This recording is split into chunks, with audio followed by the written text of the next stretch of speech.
belakang masalah. Minggu kemarin kita sudah belajar banyak hal terkait dengan desain penelitian, ya, terkait dengan desain penelitian yang sudah diajarkan. Lalu sebelum menulis proposal penelitian kita harus bisa menulis latar belakang masalah. Jadi kita diminta untuk mengidentifikasi persoalan, lalu kita bisa mulai menuangkan persoalan itu di dalam karya tulis penelitian. Nah, bahkan dari sebuah riset atau sebuah karya ilmiah yang dilakukan oleh periset atau juga peneliti, ya. Tetapi sebelum itu harus mengetahui terlebih dahulu mengapa saya harus menulis tema ini. Apa alasan saya harus menulis tema ini, ya? Atau mengapa penelitian yang saya tulis ini penting? 3 hal ini harus diingat baik-baik, ya. Latar belakang penelitian harus ada 4 poin utama. Dan ini harus ada. Menyajikan masalah itu penulis atau periset dalam hal ini adalah mahasiswa harus mampu mengidentifikasi persoalan. Misalnya tadi sampah, identifikasi. Oh, masalah sampah ini dibuang di mana? Masalahnya bagaimana, kita korupsinya bagaimana, identitas gitu, ya. Lalu yang kedua, menjelaskan masalah utama. Misalnya kenapa orang harus membuang sampah di sembarangan. Lalu yang berikut, mengapa masalah tersebut diperhatikan? Mengapa masalah sampah itu menjadi perhatian utama si penulis atau si periset? Harus diperhatikan, ya. Lalu yang kedua, menunjukkan relevansi. Ini menunjukkan hubungan atau relevansi. Bisa ngerti, ya? Kita lanjut. Yang ketiga adalah menunjukkan kesenjangan penelitian. Tadi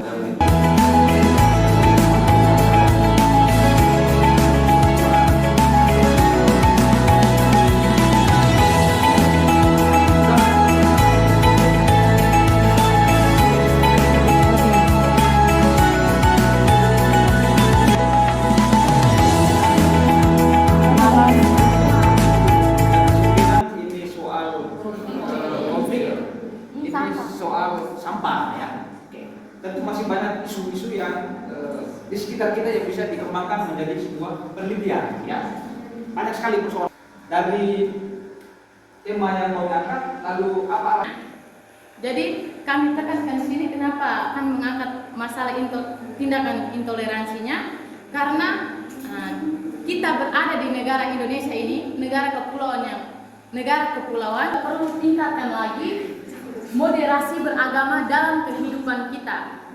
Contoh kasus yang kami ambil adalah kata toleransi itu.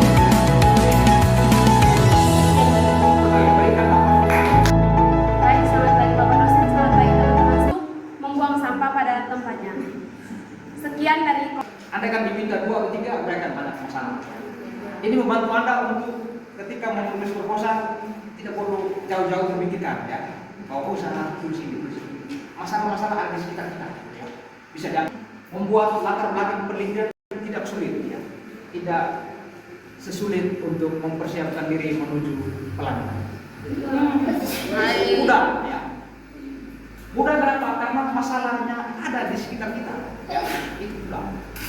Tidak perlu jauh-jauh memikirkan, ya. Masalah harus berangkat dari masalah. Maka di awal di perkuliahan kita yang pertama saya katakan bahwa untuk membuat penelitian, periset atau peneliti harus mengawali dengan pertanyaan atau membuat pertanyaan. Bisa, ya?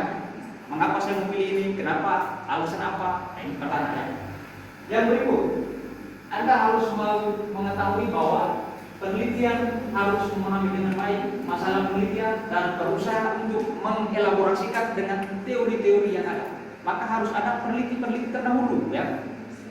Peneliti itu akan kuat apabila ada penelitian terdahulu. Ingat Bapak, ya? Ini bukan karangan dewasa, ya. Lalu yang ketiga, ingat ada 4 hal dalam menulis latar belakang yang sudah dijelaskan di awal tadi. Yang pertama, menyajikan masalahnya disajikan dulu, ya. Lalu yang kedua, menemukan relevansi dengan teori-teori atau penelitian-penelitian terdahulu, menemukan gap, dan terakhir adalah menyusun tujuan atau merumuskan tujuan. Ada 3 poin itu. Saya pikir cukup sampai di sini perkuliahan kita pada hari ini, ya. Saya menyampaikan permohonan maaf apabila perkuliahan ini atau materi yang saya hadirkan kurang berkenan. Sampai jumpa di minggu berikut. Jangan lupa untuk semangat menulis.